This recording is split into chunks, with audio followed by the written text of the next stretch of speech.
नमस्कार दोस्तों स्वागत है आप सबका आपका अपना यूट्यूब चैनल सूरज शाहदेव में। मैं हूं सूरज शाहदेव। दोस्तों आज इस वीडियो के माध्यम से हम चर्चा करने वाले हैं झारखंड में होने वाले त्रिस्तरीय पंचायत चुनाव के बारे में।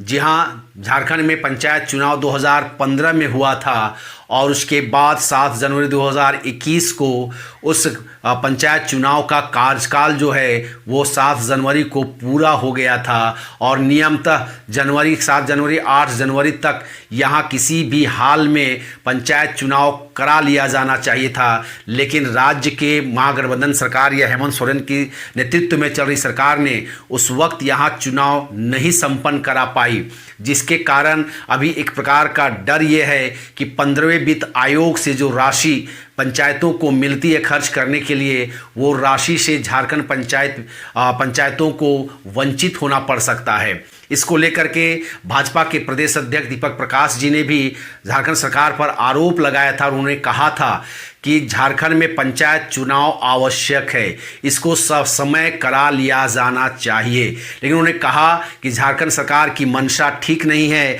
और झारखंड सरकार लोकतंत्र में जो सरकार चलाने वाले जो लोग हैं, जो पार्टियां हैं, इनकी लोकतंत्र पर आस्था नहीं है। उन्होंने यहां तक कह दिया था कि यह एक प्रकार का अघोषित आपातकाल है, यानी कि कहने का मतलब है कि पंचायती राज को जो शक्तियां दी गई थी, खर्च करने के लिए जो राशि दी जाती थी, राज्य सरकार कहीं ना कहीं उन राशि को स्वयं खर्च करना चाहती है या उनको मुखिया को पावर नहीं देना चाहती है।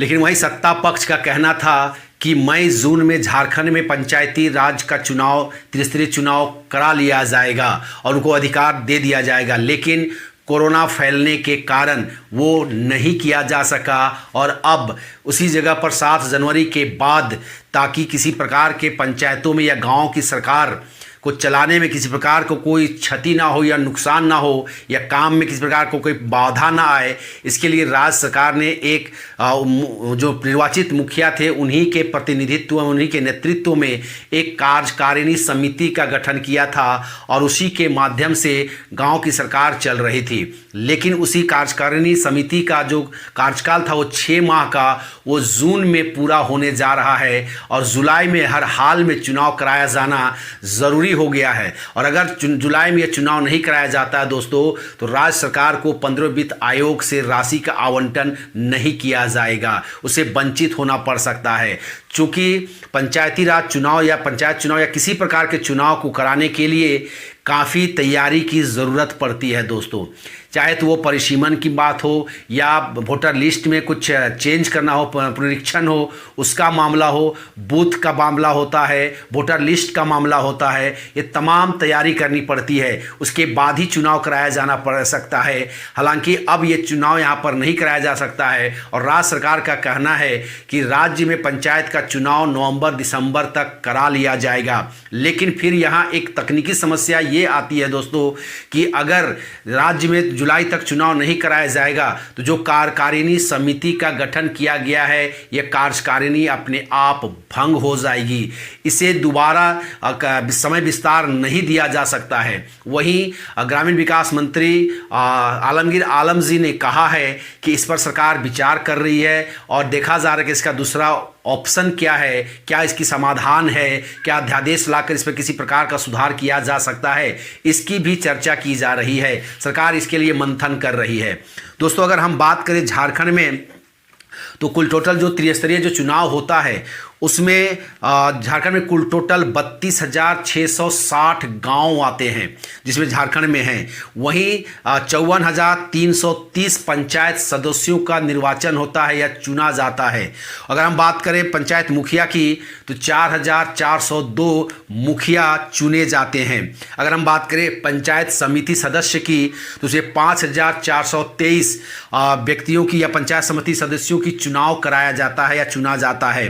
अगर हम जिला परिषद की बात करें तो 545 जिला परिषद सदस्यों की भी त्रिस्तरीय चुनाव के माध्यम से चुनाव कराया जाता है। यानी कि कुल टोटल बात करें तो झारखंड में जो एक त्रिस्तरीय चुनाव में जो कुल पदों की संख्या होती है वो होता है 64,700 पदों के लिए पंचायत चुनाव कराया जाता है और इन्हीं पदों के लिए पंचायत चुनाव का इंतजार है। चुनाव नहीं होने पर जैसे मैंने कहा दोस्तों कि 15वें वित्त आयोग से झारखंड को मिलने वाली राशि को रोक दी जाएगी। अगर आपको ज्ञात हो कि झारखंड सरकार को 2015-16 से लेकर के 2019-20 तक कुल टोटल पंचायती राज व्यवस्था या पंचायत वित्त आयोग के द्वारा कुल टोटल 5,560.65 करोड़ रुपया उपलब्ध कराया गया था, ताकि गाँव में सरकार चल सके, गाँव का विकास हो सके, गाँव में जो मूलभूत सुविधाएं हैं उसको वहाँ की जनता को उपलब्ध कराई जा सके। इसको लेकर राज्य सरकार, केंद्र सरकार ने 5,560.65 करोड़ रुपया का आवंटन किया गया था। अगर इसको हम साल में प्रति साल बांटे दोस्तों तो लगभग ये आ जाता है आपका 1,1100 करोड़ के आसपास में यह आता है। यानी कि प्रत्येक साल पंचायती राज व्यवस्था के तहत या वित्त आयोग के द्वारा पंचायतों के विकास के लिए 1100 करोड़ रुपया का आवंटन केंद्र सरकार के द्वारा किया जाता है, जिसे हो सकता है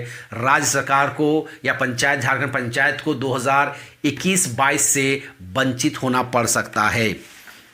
वही अगर हम बात करें दोस्तों बिहार के बारे में, कहा जा रहा है कि बिहार में भी पंचायती चुनाव जो है वो भी उसका जो कार्यकाल था वो 15 जून को समाप्त हो चुका है। और उसके लिए वहाँ पर भी एक 15 जून को जब वहाँ पर पंचायत का जो चुनाव हुआ था उसका कार्यकाल जब समाप्त हुआ तो उसको 16 जून को एक परामर्शी समिति का निर्माण कर दिया गया, क्या गठन कर दिया गया। और जो निर्वाचित सदस्य थे, चाहे मुखिया थे, पंचायत सदस्य थे या जो भी थे, सरपंच थे, उन्हीं लोगों को ये जिम्मेदारी दी गई कि वहाँ इस काम को, जो मुखिया का काम किया जाता है, पंचायत राज्य का काम किया जाता है, उसको वो बतौर लागू रखे। लेकिन वहाँ पर भी चुनाव जो है उसको परामर्शी को 6 माह का उनको विस्तार दिया गया है। और वह जो अभी बिहार सरकार ने जो निर्णय लिया है कि वह भी वहाँ सितंबर में चुनाव हर हाल में करा देगी, और उसके लिए पूरी तैयारी बिहार सरकार ने कर ली है। वहीं पर बात करें दोस्तों बिहार के बारे में, तो बिहार में इस बार राज्य सरकार ने बहुत बड़ा निर्णय लिया। कोरोना काल को देखते हुए उन्होंने निर्णय लिया है कि जो व्यक्ति टीकाकरण लेगा, यानी कि वैक्सीनेशन कराएगा, कोरोना का टीका लेगा, वही चुनाव लड़ने के हकदार होगा या चुनाव लड़ने के काबिल हो सकता है। उन्होंने बिहार सरकार ने चुनाव आयोग से मांग की है कि इस प्रकार का अधिनियम जोड़ा जाए कि जो कोरोना का टीका लेगा वही चुनाव लड़ सकता है। इसके पीछे तर्क ये दिया जा रहा है बिहार सरकार के द्वारा कि इस तरह से लोगों में कोरोना टीका के बारे में एक जागरूकता फैलेगी और लोग आगे आ कर के टीका लगवाएंगे तो कोरोना से बचाव हो सकता है, लोगों की जानमाल की खतरा से बचाव हो सकता है, और राज्य सरकार को होने वाले नुकसान से भी, बहुत भारी नुकसान से राज्य सरकार का बचाव हो सकता है। इसलिए राज्य सरकार ने वैसा निर्णय लिया है। मुझे लगता है झारखंड में भी झारखंड सरकार को ऐसा ही कुछ निर्णय लेना चाहिए कि जो व्यक्ति कोरोना का टीका नहीं लगवाएगा वो भी चुनाव में भाग नहीं ले पाएगा, चुनाव नहीं लड़ पाएगा। अगर झारखंड सरकार भी ऐसा कुछ निर्णय लेती है तो मुझे लगता है झारखंड में भी जो टीकाकरण जो बहुत कम रफ्तार है या बहुत कम परसेंटेज है उसमें काफ़ी वृद्धि आएगी और लोगों का जान माल का रक्षा होगा, सुरक्षा होगा। दोस्तों तो यही देखना है दोस्तों कि पंचायत राज अगर जो 5-7 जुलाई को जब अवधि पूरी हो जाएगी उसके बाद इस पर विस्तार दी जा सकती है या नहीं दी जा सकती है।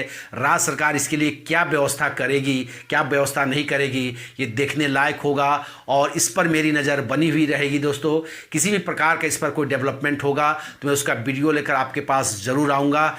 तब तक के लिए बने रहे मेरे इस चैनल में। अगर आप इस चैनल में नए हैं तो इस चैनल को ज़रूर सब्सक्राइब कर लें दोस्तों। और अगर यह वीडियो आपको अच्छा लगाओ कहाँ इस पर कुछ जानकारी आपको मिली है तो मुझसे आपसे रिक्वेस्ट होगी कि इस वीडियो को ज़रूर लाइक करें, दोस्तों के साथ शेयर करें दोस्तों। तब तक के लिए दोस्तों नमस्कार।